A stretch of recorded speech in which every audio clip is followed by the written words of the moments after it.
Catalunya no pot aguantar més les mentides dels nostres polítics i de molts dels aspirants a ser-ho. Cal dir la veritat.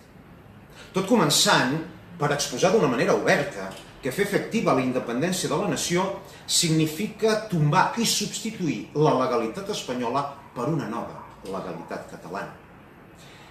I això és un acte de força que cal tenir molt ben programat i preparat.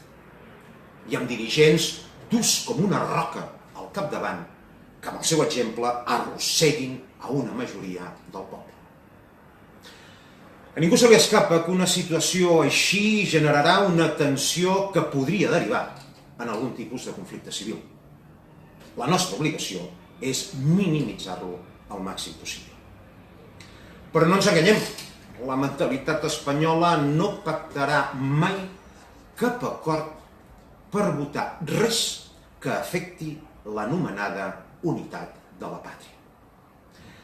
Perquè per a ells el pacte és sinònim de claudicació. I Espanya no ha marxat mai de cap colònia a través de l'acord. Sempre l'han fet fora.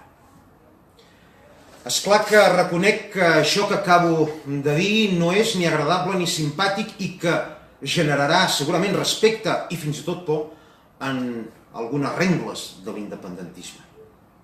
Per això hem de ser al màxim d'idealistes, perquè només a través de l'idealisme podem guanyar a la por. Qui no ho és, d'idealista, acaba devorat per la covardia.